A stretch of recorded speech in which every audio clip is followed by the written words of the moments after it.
بھلا اس دن کیا حال ہوگا جب ہم ہر امت میں سے احوال بتانے والے کو بلائیں گے اور تم کو اے نبی صلی اللہ علیہ وآلہ وسلم ان لوگوں کا حال بتانے کو بطور گواہ طلب کریں گے۔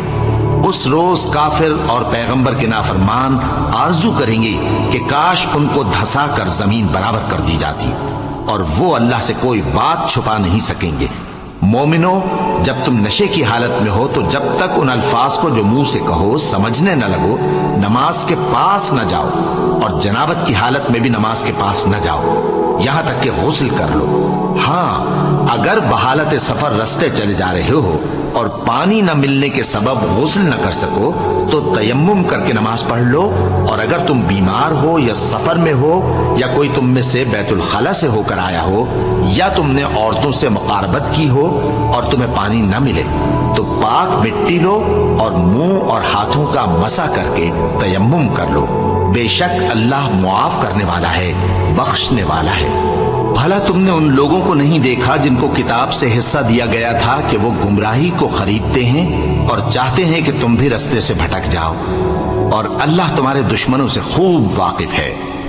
اور اللہ ہی کافی کارساز ہے اور اللہ ہی کافی مددگار ہے۔ اور یہ جو یہودی ہیں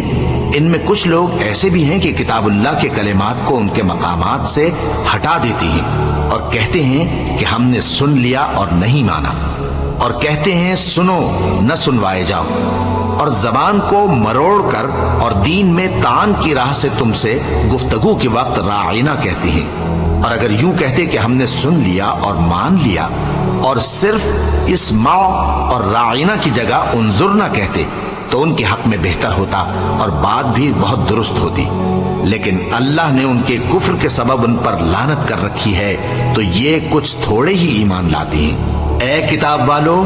قبل اس کے کہ ہم کچھ چہروں کو مٹا دیں اور پھر ان کی پیٹھ کی طرف پھیر دیں یا ان پر اس طرح لعنت کریں جس طرح ہفتے والوں پر لعنت کی تھی، ہماری نازل فرمائی ہوئی کتاب پر جو تمہاری کتاب کی بھی تصدیق کرتی ہے ایمان لے آؤ، اور اللہ نے جو حکم فرمایا سو سمجھ لو کہ ہو چکا۔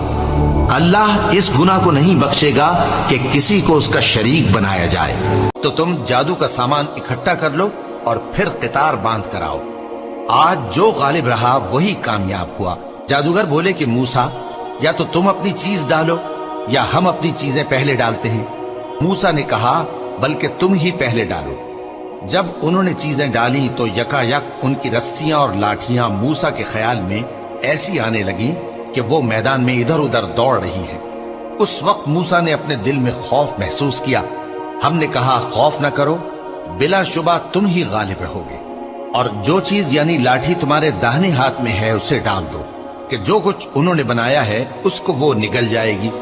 جو کچھ انہوں نے بنایا ہے یہ تو جادوگروں کے ہتھ کنڈے ہیں،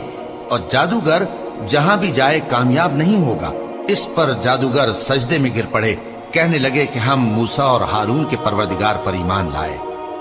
فرعون بولا کہ پیشتر اس کے کہ میں تمہیں اجازت دوں تم اس پر ایمان لے آئے، بے شک یہ تمہارا بڑا یعنی استاد ہے جس نے تم کو جادو سکھایا ہے، سو میں تمہارے ہاتھ اور پاؤں مخالف سمت سے کٹوا دوں گا۔